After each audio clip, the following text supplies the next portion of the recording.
turn you up nice and loud so that everyone can...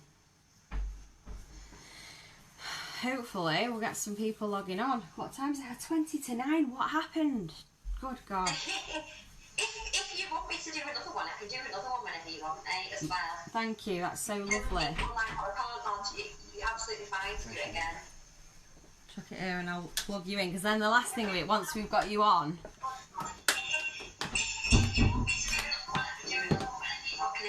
Talking on my phone.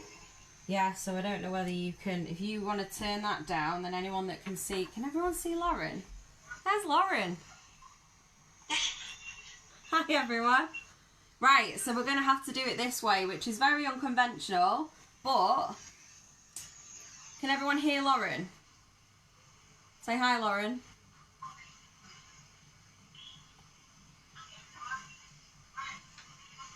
Right, okay, so I don't know whether it's worth, can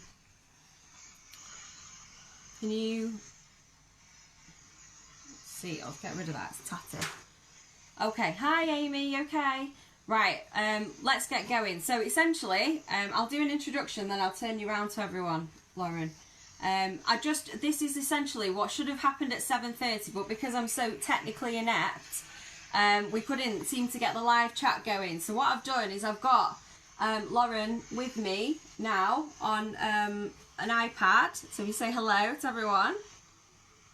Hi. So we've got Lauren here, who's our expert, and I wanted to do a bit of a Q&A just because I think it's really key that we talk about mental health, especially with it being Mental Health Awareness Week.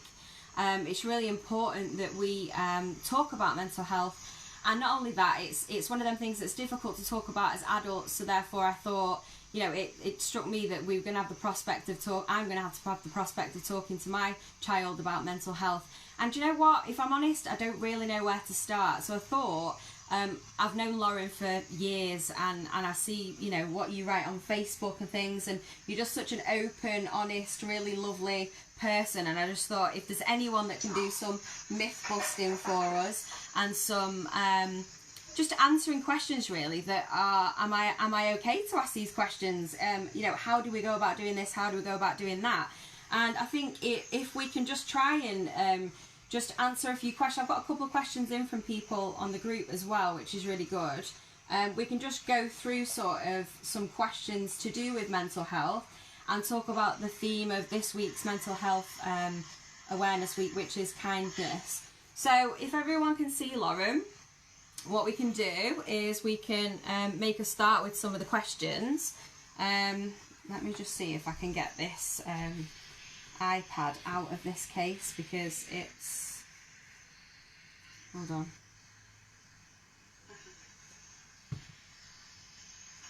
There we go, I can hold it like that. Right, okay, so the first question, Lauren, really that I sort of wanted to ask you was sort of what mental health issues do we sort of see, common mental health issues in children at the moment, and what is it that you've come across in your career?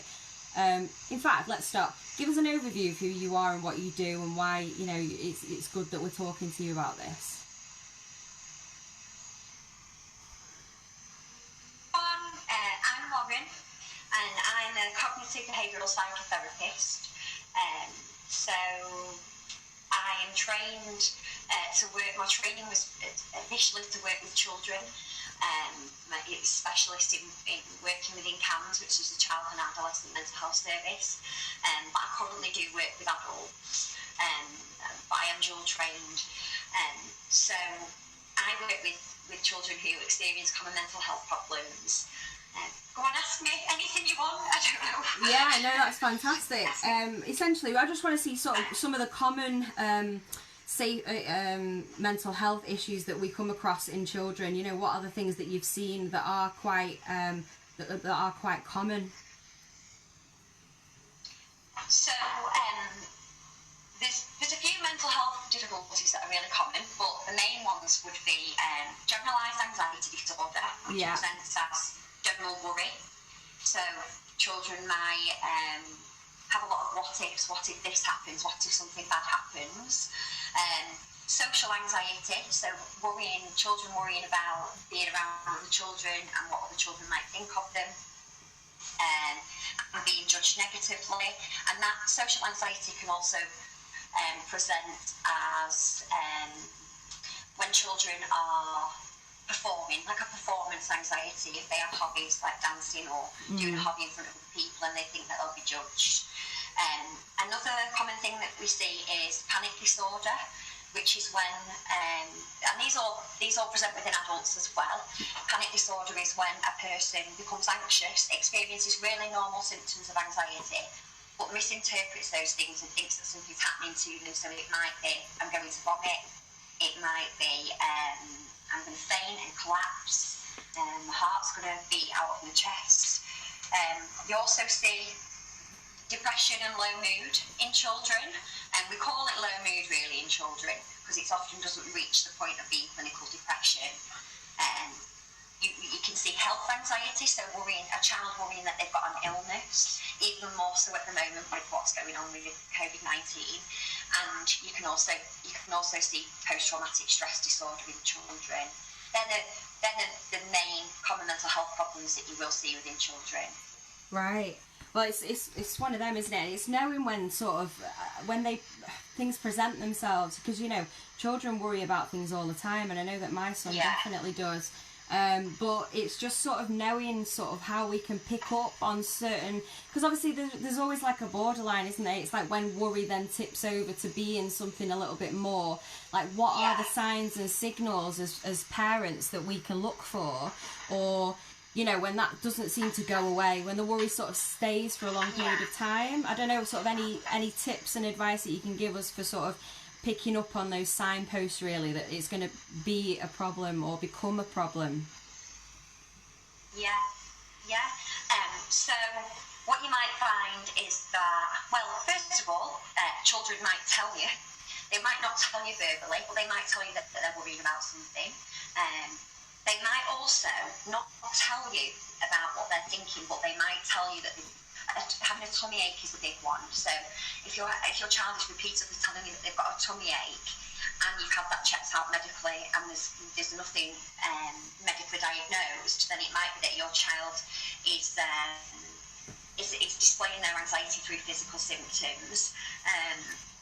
Something else that you might notice is that they might become extra clingy because they are trying to avoid anything bad happening, and they don't like that feeling of being away from you because that gives them some security. So being very clingy, which is really normal, especially in this climate with everything that's going on.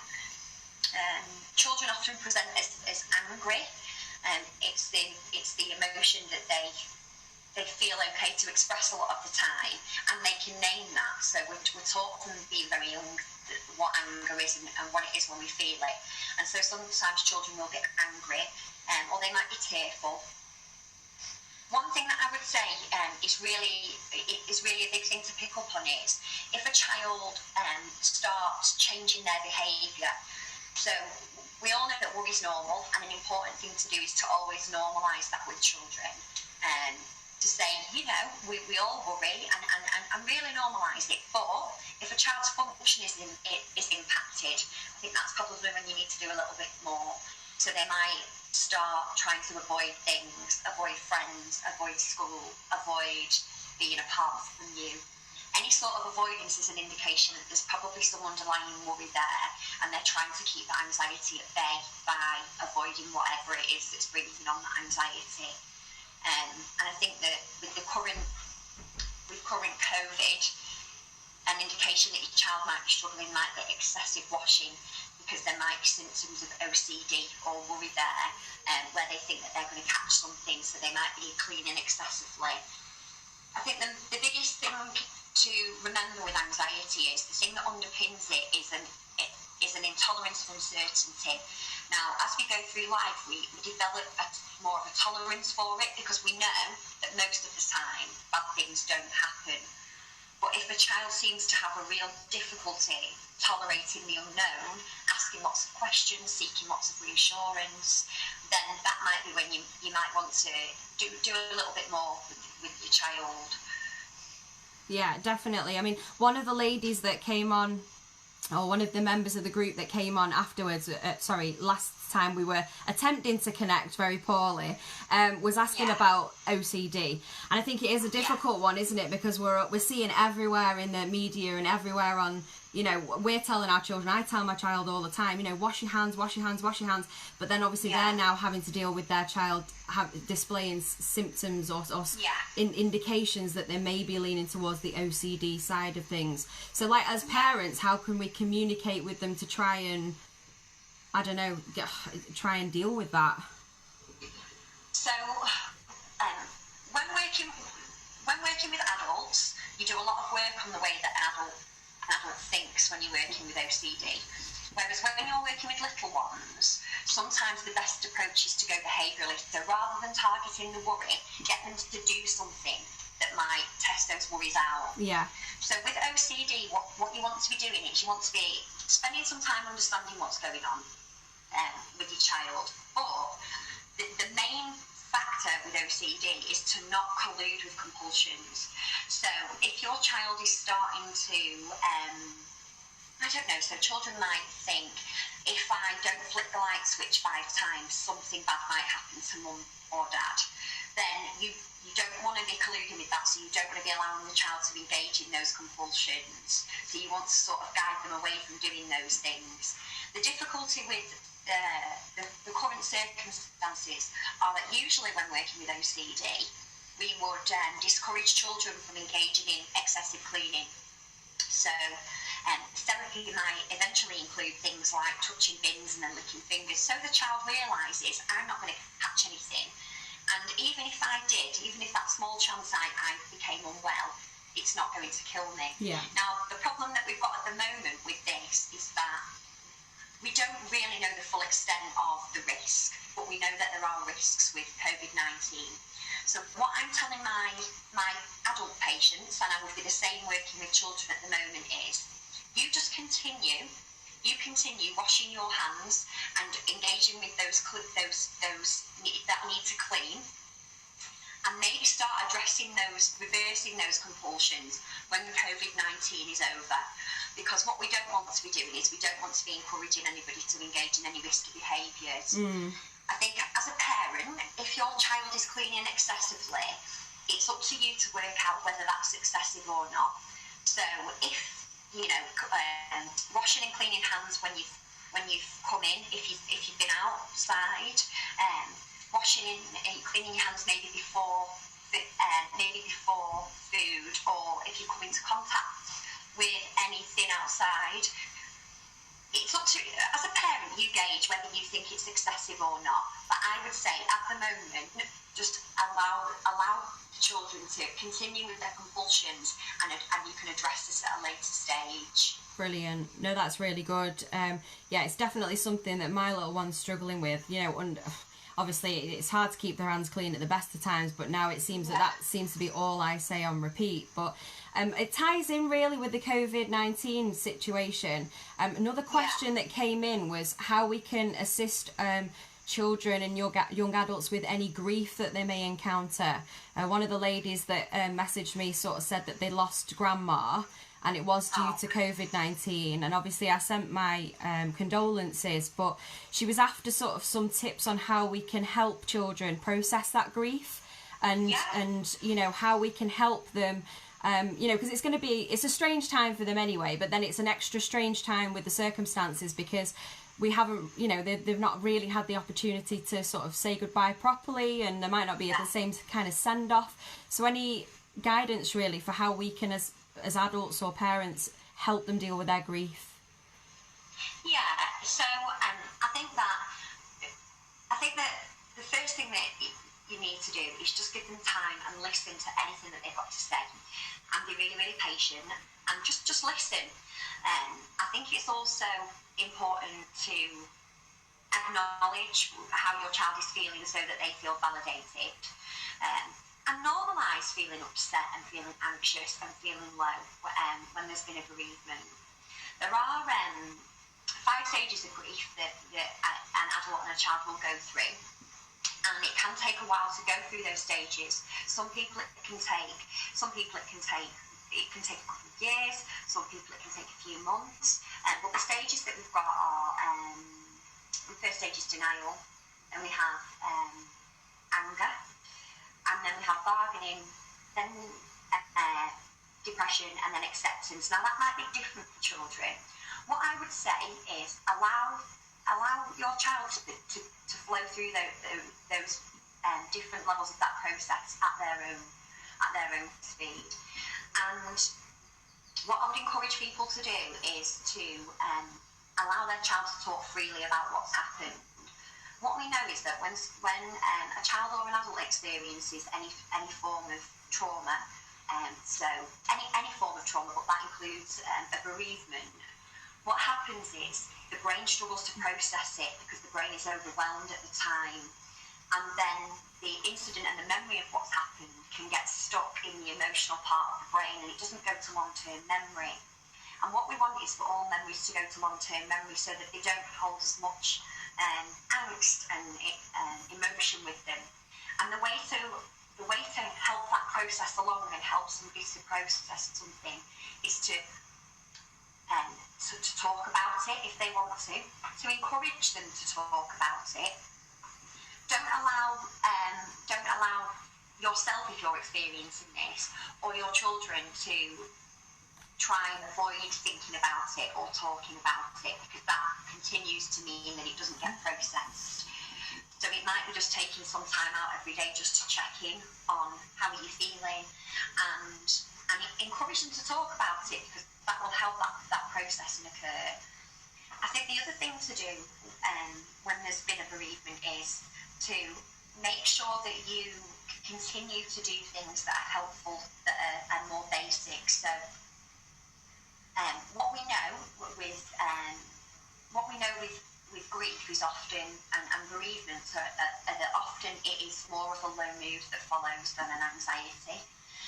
And all the research has found, and working with children has found, that in order to feel the best that we can, our baseline mood, the best that it can, we all need a mixture of different types of activities. So that might be routine activities. So we all work well with structure and routine, especially children. It helps them feel sort of contained and safe. Necessary activities, so those things that we have to do, so there aren't any negative consequences. So it might be getting some schoolwork done.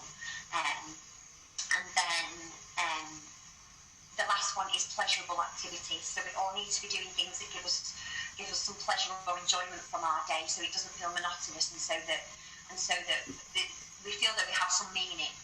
So it's really important to make sure that while somebody's going through the stages of grief, that they're still engaging in activities that cover each of those areas. Even if you have to force your child to get up and put them in the car or take them for a walk, you'll probably find that children really they really fight against this initially, but in the long run this will be more helpful for their mood. Yeah, no, definitely. It's grief's something that's just hard to deal with, full stop. It's just in this present moment, it must just be so difficult for them to process things and be able to say goodbye. I think as well, with regards to if we're losing somebody as a result of COVID-19, that can also trigger anxiety disorders, because children aren't daft and they pick up on everything. So a child might pick up on how grandma's died or how the relatives died, and then might start worrying that they're going to get poorly or that other members of the family are going to die. So it's then important to be able to work with that anxiety too. And know that you asked me a little bit about like what can we do? What can parents do? I don't know if you want me to move on to that. Yeah, definitely. Yeah, 100%. I've made some notes for this one because there's quite a lot, and I've jog my memory so I don't forget anything. So the first point that I've put is just to make sure that you give your child some time. What we often find is that is the biggest healer, is a child feeling validated with their anxieties, or they're not feeling great. So it might be a simple check-in every day of how are you feeling today. If your child isn't a child that will naturally open up, it might, or they will say, I'm all right, but you're sensing maybe not. It might be good to have a sort of, get some smiley faces ranging from a sad face to a happy face, and get your child to point to the one that they feel the most like on that day, and then that invites you to openly ask more questions about that. With regards to anxiety as parents or as caregivers or anyone around a child really try to model calmness. If a child sees a parent or a caregiver anxious, then the message that they're receiving is there's something to worry about. So try to be as calm and contained around your child as possible. I know that that's difficult. We all have wobbles. I mean, I do this for a living and I'm probably one of the most anxious people you'll ever meet. But it's about modelling, not being anxious to your children. Try not to discuss worries or anxieties that are of an adult nature in front of your child. So try to keep that for when the children have gone to bed if you're having a conversation with a partner or a family member about anything that you're worried about. Avoid too much access to the news or anything that might show the current situation. The other thing to do is when you're having a conversation with your child, if your child's anxious, is it's really important to really normalise anxiety and worry.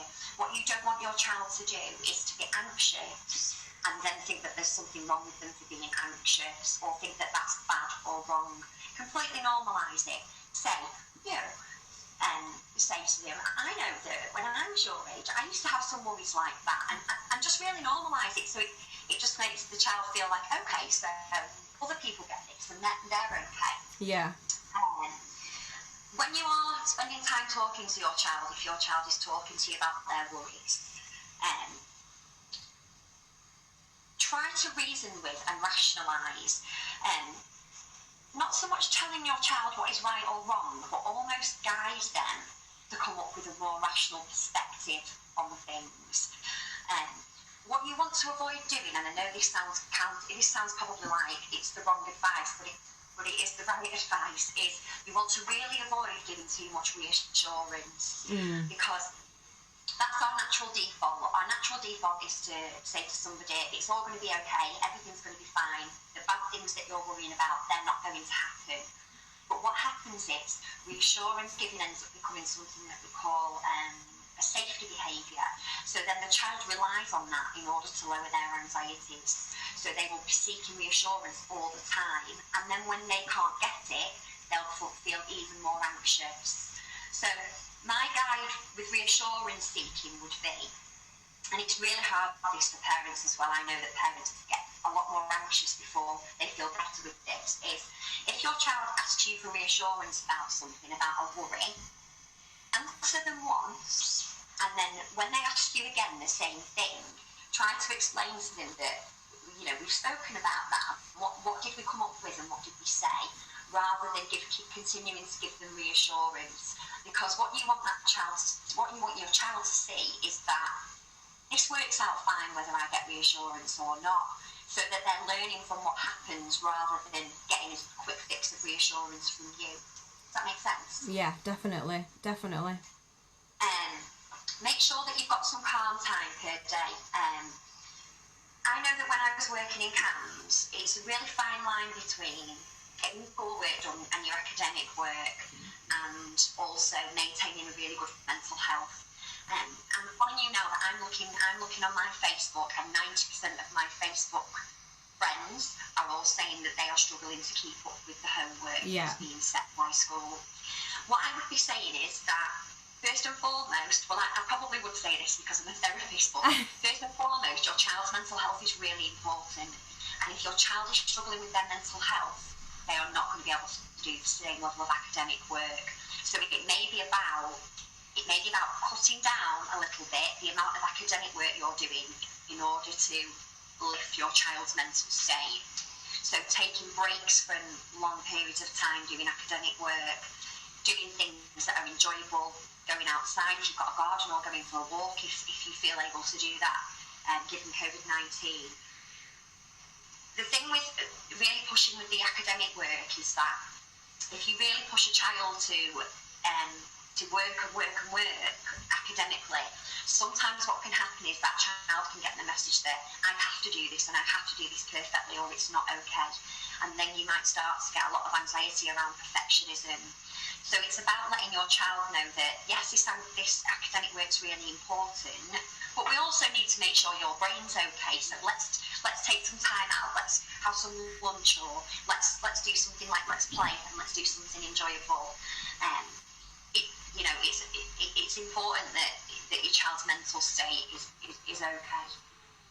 Yeah, I mean, for me, just touching on, you've said it a couple of times, the way we talk to our children about mental health and like normalizing things. I mean, I think we know already as a sort of nation, and it's not always been an easy conversation, mental health, and I think to normalize that with our children, really good sort of words to be able to use and approaches to take. It's just really for parents not to back off talking about mental health with their children.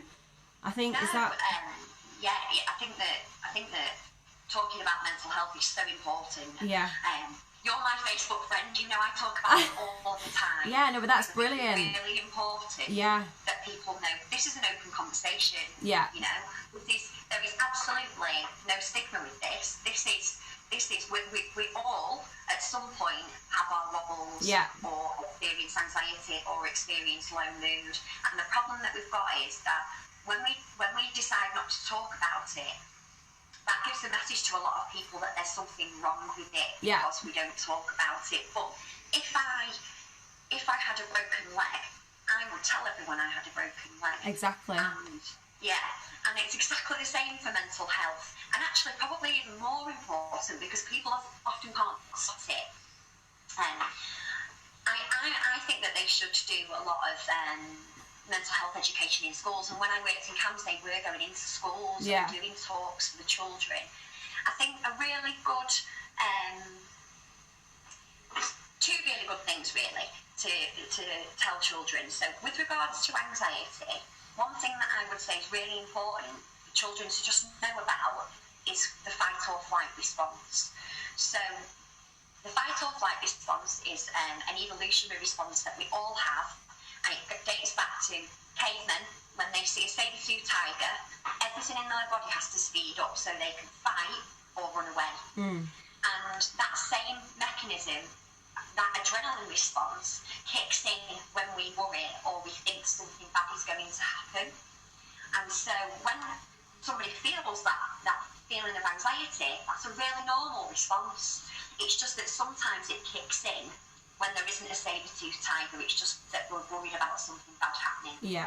So I would encourage all parents, if you have a child, or even if you don't have a child that's anxious, I would encourage you to go onto YouTube. Obviously vet them first, but there's lots of cartoons about the fight or flight, and what that does is it really normalises those feelings that we get when we're nervous or when we're worried or when we're anxious. Yeah. The other thing that I think is good for people to have a watch of with regards to low mood is that of, I don't know if you've seen the Black Dog video. Yes, yeah. Black Dog video is brilliant. It helps people to understand what feeling low feels like. Now, I'm not entirely sure, I've not watched it for a while. I'm not entirely sure whether the Black Dog video has anything inappropriate for children. So vet it first and have a look, but it is a very, very good video. Yeah. If you want to show your children. Yeah. No, definitely. I think things like that to visualise and to explain to them, that I think that's the thing, isn't it? For me, it's not something that concerns me now, but what I want to do before it ever does or may concern me, or I want to be able to have these conversations with him so he can start to identify if he ever does have them types of feelings. That's the thing. It's equipping him and preparing him in the future just so that he knows. Okay, yeah, definitely. And I think that there's lots of things out there that you can use as a way in. So I suppose it depends on your little one's age, but Inside Out is a really good film. It's a Disney film about emotions. And it is, I came out of the cinema when I watched it a few years ago, and it's great because there's an adult theme to it that the children won't understand, but there's also a lot about emotions. And I came out of the cinema. And the next day I went into work at the Child and Adolescent Mental Health Service, and I said, has anybody seen it? And the consultant psychiatrist said that she had been with the other consultant psychiatrists for CAMS, the Children and Adolescent Mental Health Service, and they said, this is so well written, right. and the detail of it is brilliant, and there's lots of research gone into it. It's a very clever film, so that's another one if they're slightly older. But it is just about openly talking about it and normalising things, just so that children don't get that worked up that there's something wrong with them, because, you know, it's anxiety and low mood. It's probably going to hit us all at some point. They say 1 in 4, but if you saw how many people we get referrals for in a week, it's more than 1 in 4. Yeah, I mean, I dread to think, I'm sure as well with the current situation, the services are becoming more and more under strain.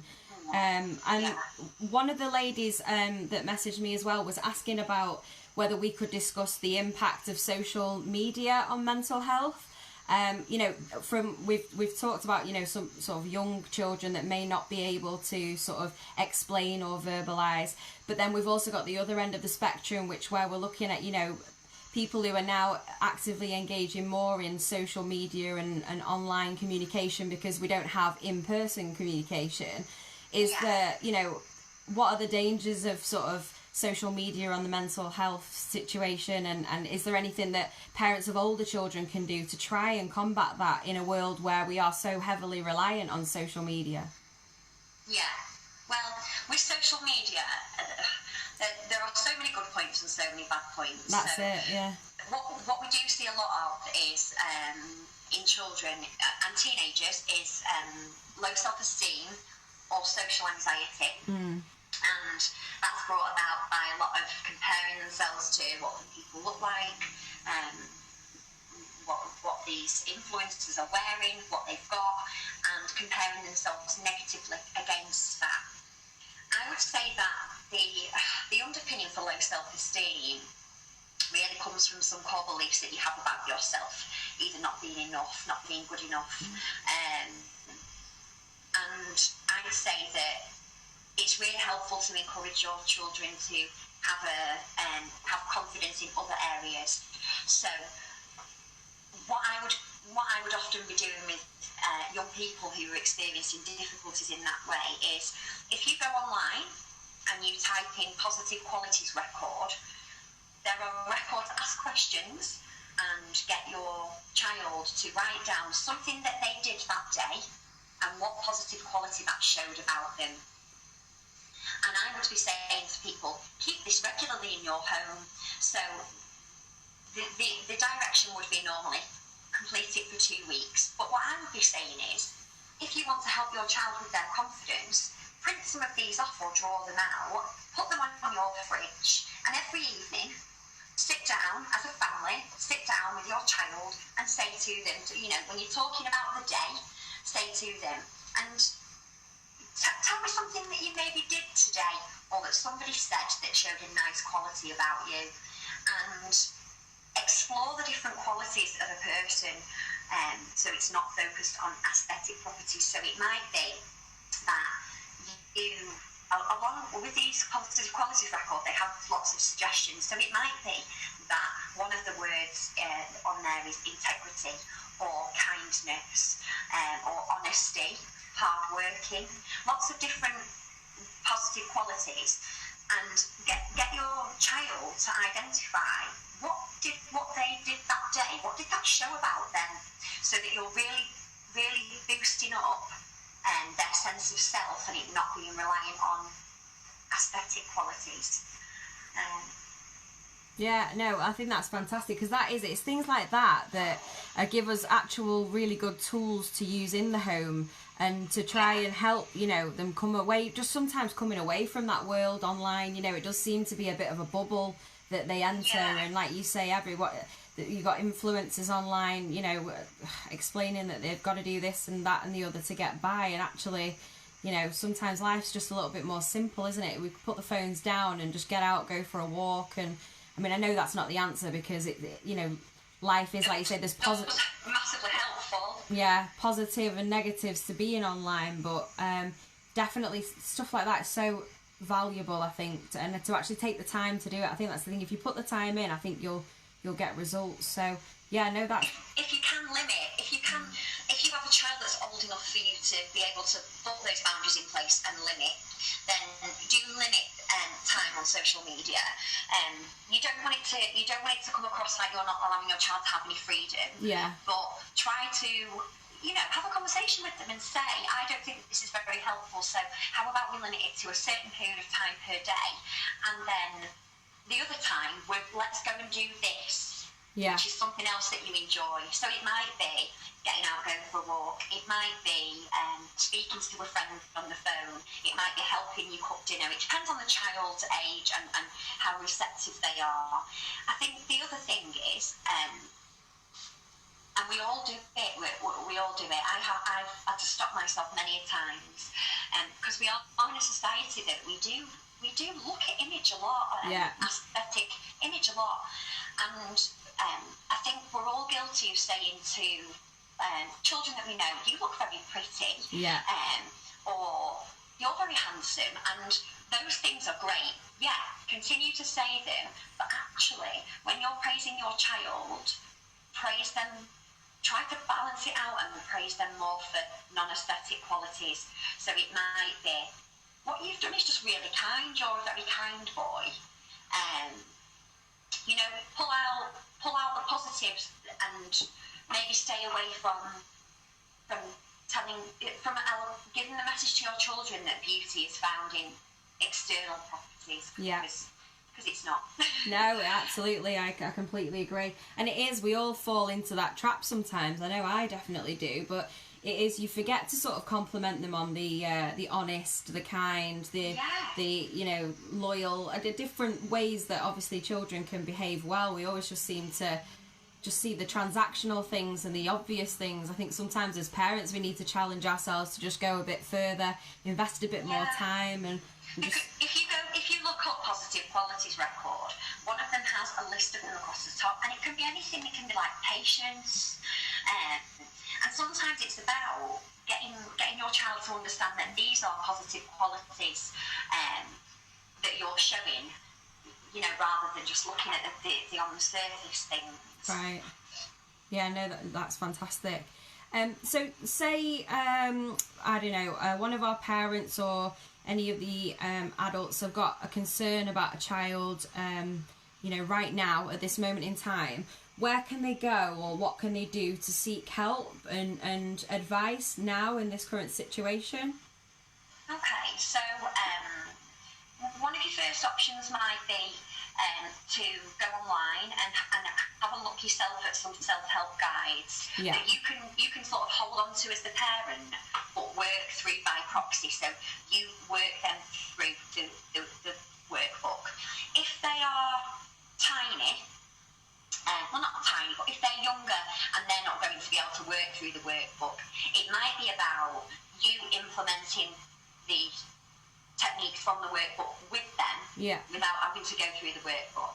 And these workbooks, my favourite ones, if you type into Google mood juice and then type in anxiety or mood juice depression, these are really good self-help guides that are it's not that they're aimed for children, but they have been simplified and they're really good.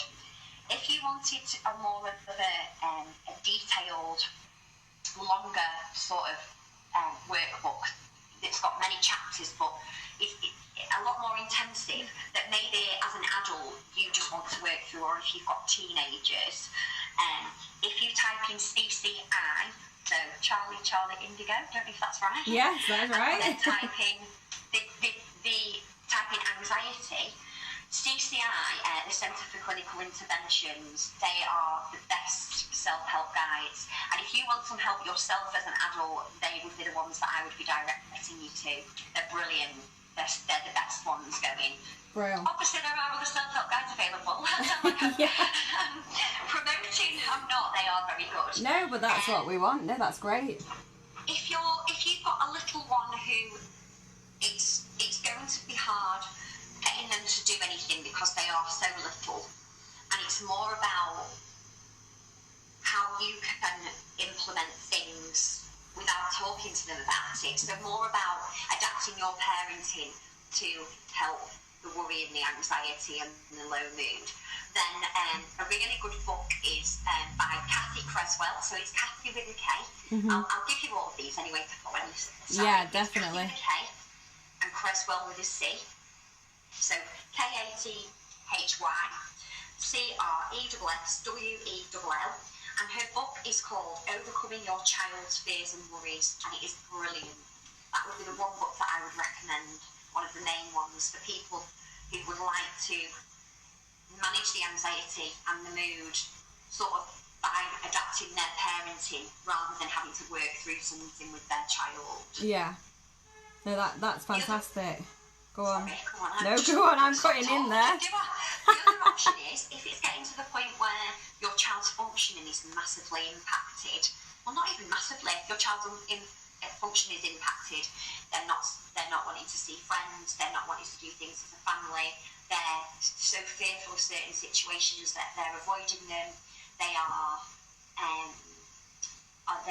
regularly saying that they don't feel well physically, and the GP has said that it's anxiety, then speak to your GP and get your GP to make a referral to your local child and adolescent mental health service.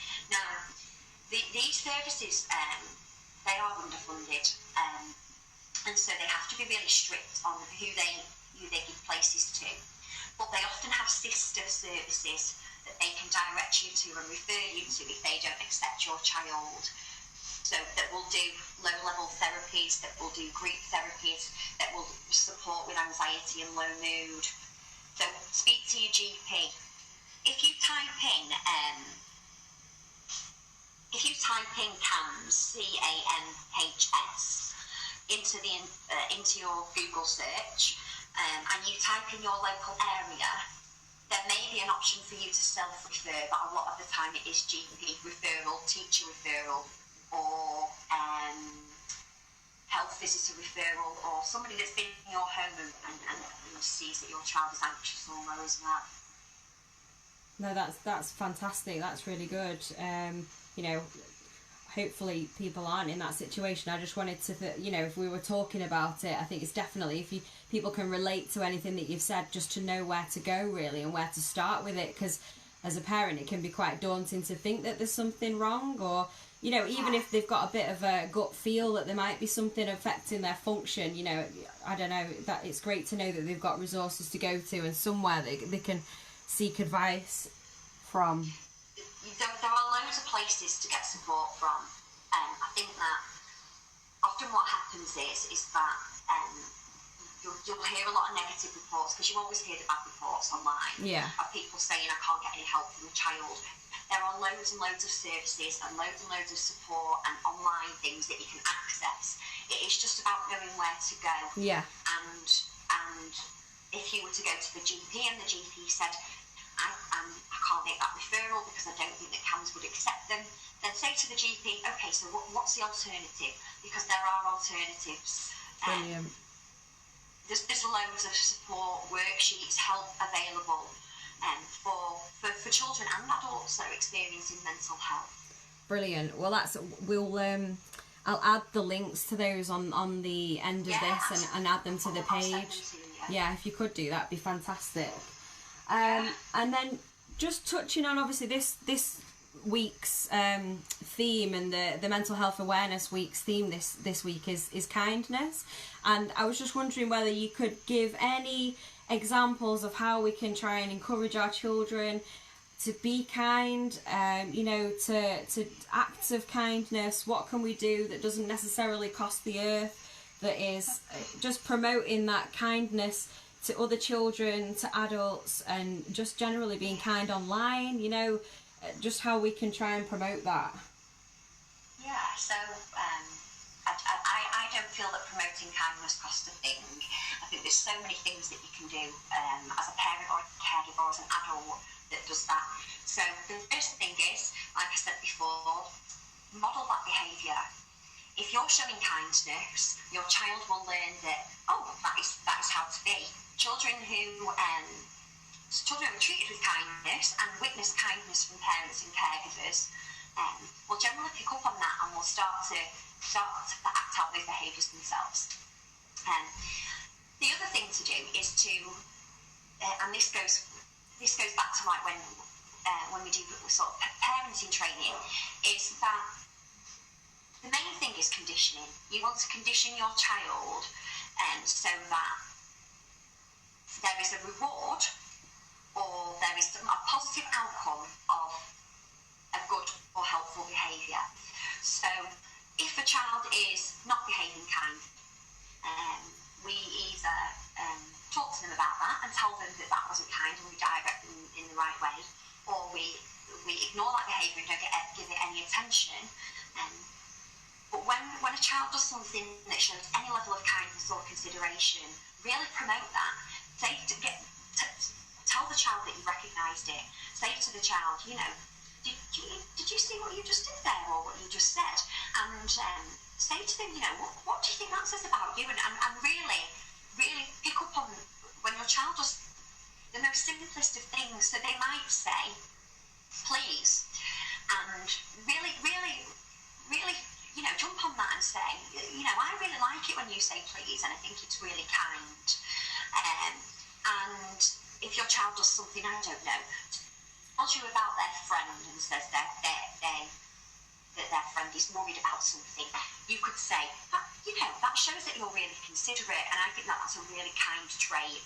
And it really is just about promoting any kindness that you see. What else? What do you think about kindness? Yeah, I mean, for me, it's more like, you know, trying to get him to do little things where I think that's the thing, isn't it? I've realised when I've looked at it this week, the basic contributions to other people's lives, whether it be just by you know, saying something, calling someone, you know, doing something for somebody that is just the most small. I always find the smallest things have the biggest impact, and massively. And you know, it's just knowing to reward him. And again, I think rewarding that when you know, and it can be anything. It can even be that your child says something and it shows that they've thought of somebody else. Yeah. And then you know, as an adult, that you would think of that as consideration. And obviously, when they're really little, you probably wouldn't use those words, but you would really say, isn't that really kind that you thought of your friend then? It is about picking up on those little things and really giving, you know, praise or reward for that. And I don't mean anything materialistic. I just mean in your words and how you respond to that. Yeah, definitely. Well, I think that's the main thing really from us as adults. I think I find definitely after a long hard day, or you know, whatever it may be, the more kind I am, the more kind my child is. It's just, I don't know, you as parents have such an impact on the way that they behave and are and be, and I think that's the thing, it's knowing and equipping people with the right, you know, understanding, knowledge. And I was hoping that this Q&A would allow, you know, people to be able to just ask any questions which they have, and just try and dispel any myths, or understand that there is places that you can go to for support. You know, you aren't on your own. And not only that, the page as well as a community. If there's anyone with any questions after this live that they've got, that they just want assistance with or help with, or any concerns that they've got, you know. If you want to do another one and we figure out how to make this work, then you can have, you know, I'm not really doing much at the moment, I'll be honest, but even if I was really busy, I will do another one of these, and you don't have to just make it half an hour either. I could talk for England, and I want to be able to help. So brilliant. You know, if you want to do an hour at some point and we figure out how to get this working, and you can, and people, it can be live, and you can ask questions, I'm all right with that. Brilliant. Well, I think what we'll do is we'll leave it there for today. I'll post this video. No doubt there'll be some other questions come in, and then either we can organise another live where I'm not such a mum and I can work out what technology is supposed to. Me too. I can work out what. I don't know how to work it either. It's a nightmare, isn't it? And then we can work out what we're doing, and then we can or failing that, I was thinking we could potentially record a Zoom conversation where we could ask people questions beforehand. We can do a Zoom and we can record it. I just think this has been really good, and I want to thank you so much for just contributing and helping us open up that conversation. I want anyone that's watching this that's got a little bit of a niggle or any kind of a concern or worry, just have a conversation with somebody, talk, ask, you know, and I want to thank you very much for just contributing to that conversation today. It's invaluable, and as a parent, I need all the help I can get. We all need help, and not as parents, even if you're an older sibling or you want to try and help other, you know, friends. Anyone that's in a child's life. Yeah. This applies to. Yeah, and not only that. If you wanted to arrange I don't know how many Zoom can fit, but I'm okay to do a Zoom meeting where you have, you know, like if you've got lots of people and you want to jump on, I'll do that as well, whatever suits you. Brilliant. Well, that's fantastic. What I'll do is I'll send you a quick message after we've done this, and then we can catch up and sort that out. Yeah. Is that all right? Fab. Thanks so much, Lauren. Thank you, everyone. I really appreciate it. Thank you very much. See you soon. Bye. Bye. Brilliant. Well, I can't apologise enough for my stupid can't get on the computer and can't get on the phone. I really appreciate anyone that's tuned in today to talk about children's mental health. Throughout this week we've got lots of different things going on, but like I said, Lauren is on hand if anybody has got any questions about anything we've discussed. So just to give you a quick recap, if you've joined the conversation a little bit later on, we discussed sort of the common issues that we see with children and how they present, you know, different mental health issues. We've discussed sort of how we can understand and pick those up as adults and as parents. We've discussed that. Go back over the video and have a look. It will be a bit sketchy because I've had Lauren on an iPad, but we will do something else in the future, and we will sit down. And please get your questions in if there's anything you've heard today or any of the resources that you want or you need to be able to talk about this in your own homes. It's something I'm so passionate about, and I want to be able to, you know, open the conversation with other parents and other children. There'll also be some books posted throughout this week now coming up. I've done a couple already, and there's one we're going to feature at some point in the next couple of days, to do with looking at our mental health for older children. So this is for 11 plus. But we're going to try and do our best to try and cover the whole spectrum of ages and open this conversation about mental health in children. I've learnt so much from Lauren today, and I've only spoken to her briefly, but you know, she is so good and so open and so professional that no doubt she will go above and beyond to help us in the future. Thank you so much for watching, and please comment, like, share the page, and anything else you want to do underneath. Any questions, we'll get to it. Thanks very much, guys. We got there in the end. It's nearly 9:30 at night, and it was supposed to start at 7:30, but next time we'll sort it. Thank you so much. Bye.